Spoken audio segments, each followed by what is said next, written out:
آخری 10 دن میں لیلۃ القدر رکھی ہے، اعتکاف رکھا ہے۔ پہلی امتوں کے لیے یہ نہیں تھا کہ پچھلے سارے گناہ معاف ہو جائیں، یہ ہمارے لیے کہ ہمارے پچھلے سارے گناہ معاف ہو جاتے ہیں۔ اللہ تعالیٰ کا عرش پہلے آسمان پہ آ جاتے ہیں، جنت کے دروازے کھل جاتے ہیں، جہنم کے بند ہو جاتے ہیں، شیطان قید ہو جاتے ہیں، اور سمندر کی مچھلیاں اور زمین کی چونٹیاں تک روزہ رکھنے والوں کے لیے دعا کرتی ہیں۔ اور اللہ تعالیٰ جنت کو روزانہ کہتا ہے، ان قریب میرے نیک بندے بندیاں آنے والے ہیں، تو ان کے لیے میک اپ کر لے، تو ان کے لیے تیار ہو جا۔ یہ اللہ تعالیٰ کی رحمت کو لینے کا سیزن ہے۔ پہلی امتوں کو اعتکاف نہیں ملا تھا، ہمیں اعتکاف ملا ہے کہ 10 دن اللہ دے بوئے تے پہ جاؤ، یا اللہ تیرے کو معافی کروا کے ہی اٹھنا ہے، ہمیں اٹھنا ہی کوئی نہیں۔ تو جو دروازے پہ آ جاتا ہے آدمی اسے معاف کر ہی دیتا ہے۔ کوئی بہت ہی سخت دل والا ہو تو معاف نہ کرے، ورنہ بڑے سے بڑے غصے والے بھی کہتا اچھا جی جاؤ معاف کی۔ تو اس میں ایک لیلۃ القدر ہے، وہ بعد میں بات کرتا ہوں۔ پھر اللہ تعالیٰ نے اس میں غریب آدمی کی کہ روزے اچھے گزر جائیں، عید اچھی گزر جائے، اس کے لیے اللہ تعالیٰ نے صدقہ فطر رکھا ہے۔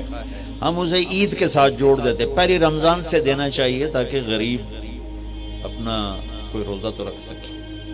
پہلی رمضان سے 29 رمضان تک جب مرضی دے دیں، اور اگر وہ فطرانہ ادا نہیں کرتا تو اس کے روزے اس کے سر کے اوپر سے بھی نہیں جاتے، وہیں کھڑے رہتے ہیں۔ اور عام طور پر یہاں اخبار میں ٹی وی پر گندم کے لحاظ سے آتا ہے 2 سیر کڑک دے دو، وہ تھوڑے سے پیسے ہیں، 100-200 روپے ہے۔ میں آپ کو آپ سب مالدار لوگ بیٹھے ہیں، میں آپ کو اپنے نبی کا صدقہ فطر بتاتا ہوں کہ آپ کیا دیتے تھے۔ آپ کشمش دیتے تھے، کھجور دیتے تھے، جو بھی دیے ہیں۔ تو کشمش 3 کلو، بازار میں 3.5 کلو، بازار میں جا کے پوچھیں جو سب سے اچھی کشمش ہو، یا پھر درمیانی، گھٹیا نہیں، درمیانی اور سب سے اچھی، پتہ کرے وہ کتنی ہے، 1000 روپے کلو ہے، 1500 روپے کلو ہے۔ آپ کے گھر کے 4 افراد ہیں تو ایک گھر سے 6000 روپے غریب کو جائے گا۔ آج تو 6000 میں ایک ہفتہ نہیں گزرتی۔ تو اب سب سے عرض کرتا ہوں، ویسے بھی خیرات کریں، افطاریاں کروائیں، اور صدقہ فطر کشمش کے حساب سے دیں۔ یہ آپ سب بھائی بہنوں کی خدمت میں گزارش ہے۔ اللہ نے آپ کو رزق دیا، خرچ کریں، یہی آپ کے ساتھ جائے گا، باقی سارا ادھر ہی رہ جائے گا۔ لیلۃ القدر، انا انزلناہ فی لیلۃ القدر وما ادراک ما لیلۃ القدر لیلۃ القدر خیر من 1000 شہر تنزل الملائکۃ فیہا بإذن ربہم من کل امر سلام ہی حتی مطلع الفجر۔ ہم نے قرآن کو لیلۃ القدر میں اتارا، تمہیں کیا خبر کہ لیلۃ القدر کیا ہے؟ لیلۃ القدر 1000 مہینوں سے بہتر ہے۔ اس میں فرشتے اترتے ہیں اور یہ صبح تک رہتی ہے۔ لفظ قدر عربی میں اس کا ایک مطلب ہے قیمت۔ سبحان اللہ۔ تو اللہ نے کہا میں تمہیں بتاؤں، آپ سب تاجر بیٹھے ہو، لیلۃ القدر کی قیمت کیا ہے؟ 1000 مہینوں سے بہتر ہے، 1000 مہینوں سے بہتر ہے۔ اب 1 روپے پر 1000 نفع لے سکتے ہیں؟ دنیا میں کوئی ایسا کاروبار ہے؟ جو ہیروئن بیچتے ہیں وہ بھی نہیں لے سکتے۔ اور میرا اللہ کہہ رہا ہے 1 رات 1000 مہینے، یعنی کوئی 82-83 سال۔ یہ تو آ گیا پہلا قدر۔ دوسرا اس کا مطلب ہے تنگ پڑ جانا، تنگ پڑ وقت فقدر علیہ رزق۔ تو تنزل الملائکۃ فیہا، تنزل الملائکۃ والروح فیہا، کہ اس رات اتنے فرشتے اترتے ہیں کہ زمین تنگ پڑ جاتی ہے۔ سبحان اللہ، اتنے فرشتے آتے ہیں زمین تنگ پڑ جاتی ہے۔ تیسرا مطلب ہے قدر، مقدار کو۔ تو اللہ تعالیٰ نے اس کا آخری مطلب بھی بتایا، سلام ہی حتی مطلع الفجر، کہ یہ فجر کی نماز تک، فجر کی اذان تک یہ رہتی ہے۔ 3 مطلب ہیں قدر کے، تینوں اللہ نے قرآن میں کور کیے۔ قیمت کیا ہے؟ 1000 مہینوں سے بہتر۔ تنگی کیا ہے؟ فرشتوں سے زمین بھر جاتی ہے۔ مقدار کیا ہے؟ صبح صادق۔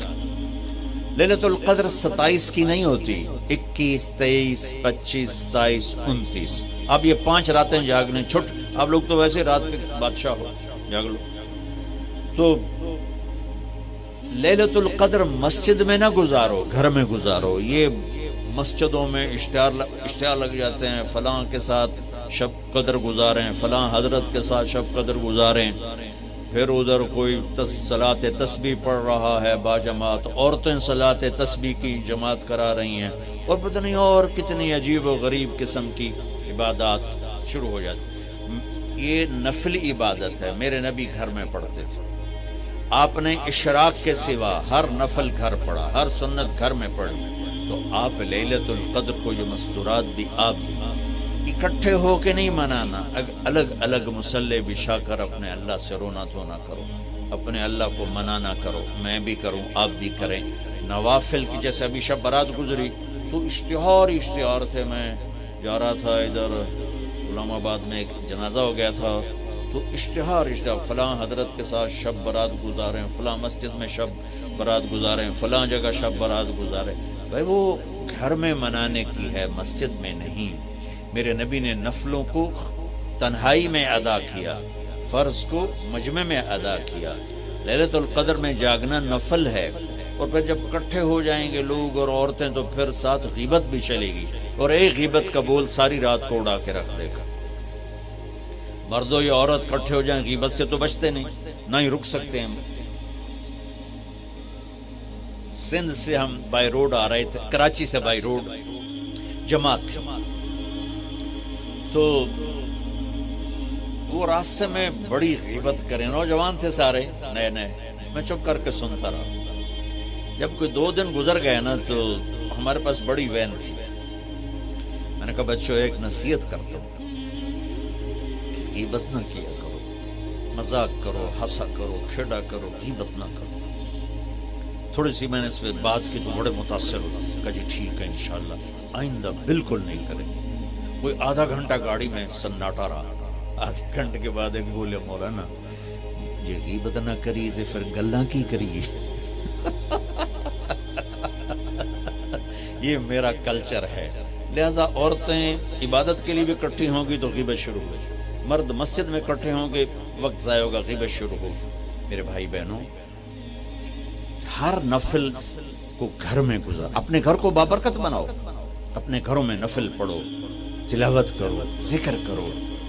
صرف اشراق کے نفل میرے نبی مسجد میں پڑھتے تھے 2 رکعت، باقی ہر نفل آپ نے مسجد میں ادا کی۔ تو یہ چند چیزیں رمضان کے متعلق میں نے عرض کی ہیں۔ اب ایک بڑی اہم بات میں آپ کے سامنے عرض کرنا چاہتا ہوں۔ رمضان کی دولت کسے ملے گی؟ رمضان کی برکات کس سے ملیں گی اور کون محروم ہو جائے گا؟ آپ نے فرمایا 4 آدمی ایسے ہیں جن کی رمضان اور شب قدر میں بھی بخشش نہیں ہوتی، بس اس سے ہم اپنے آپ کو بچا لیں۔ کون ہے یا رسول اللہ؟ آپ نے کہا مدمن خمر، شراب کا عادی، کبھی کوئی پی لے توبہ کر لے، میں اس کی اجازت نہیں دے رہا ہوں۔ مدمن کا لفظ ہے جو روزانہ شراب پیتا ہے، اس کی رمضان میں بخشش نہیں۔ عاق لوالدیہ، جو ماں باپ کا نافرمان ہے، اس کی بخشش نہیں۔ قاطع الرحم، رشتہ داروں سے لڑنے والا، اس کی بخشش نہیں۔ المشاحن، دل میں بغض رکھنے والا، اس کی بخشش نہیں۔